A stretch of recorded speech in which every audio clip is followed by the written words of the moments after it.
Hey everybody, welcome to Pumpkin Palooza 2022. This will be my contribution. I'm going to make pumpkin carrot cake muffins with dark chocolate chips. And this is what you need. You need a box of carrot cake mix. You can also use spice mix. You need a can of pumpkin. And I'm going to add an egg just for good measure for binding. And at the end, we're going to put 5 chocolate chips on top of each muffin. Dark chocolate because dark chocolate's good for you. And we're worrying about hearts and arteries and garbage like that in this house. And for previously mentioned health purposes, I am also going to be adding some cinnamon. First things first, set your oven to 350. Now, put the cake mix in a great big bowl. Well, yeah, I suppose you could throw it in the bathtub to mix it all up. Hey, it's your muffins. Now, mix up your egg in a separate bowl, which you really want to do, because otherwise that egg, or that yolk, isn't going to get mixed up very easily in there. And if you're wondering who lays the pretty green eggs with brown speckles, that's Coco. She's an Easter egger. There we go, more or less nicely mixed. So dump it in. Next is the pumpkin. 15-ounce can of pumpkin, 16-ounce. You know, the little one, not the great big fat one. It may seem a little dry, just keep stirring it. Not so dry now.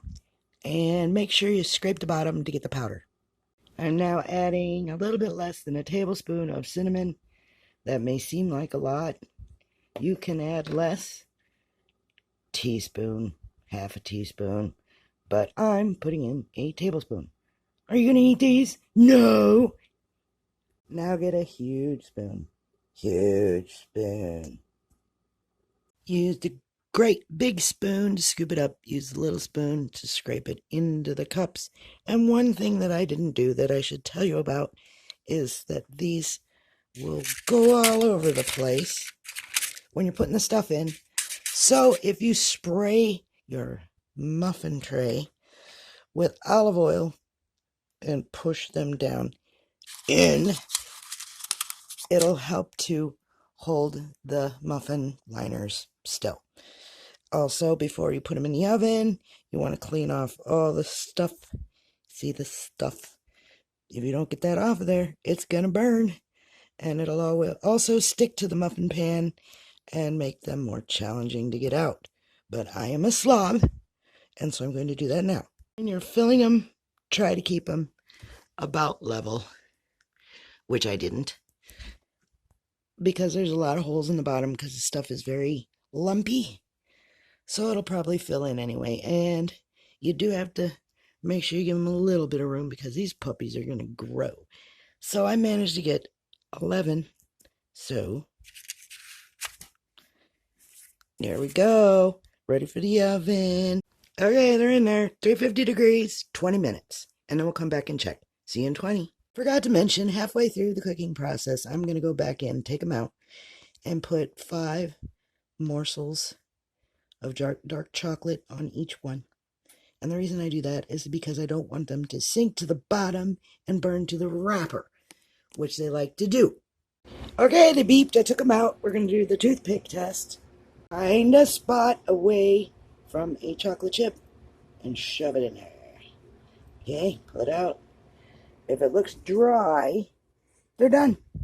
So they're done.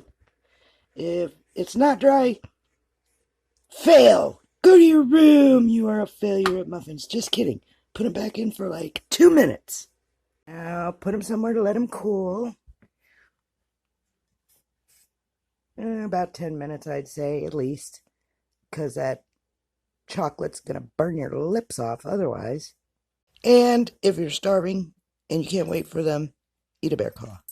And there's the finished product. And hubby ate one. The Hubby Monster said, and I quote, "You need to make these all the time." Enjoy. Happy Pumpkin Palooza, guys. Love you.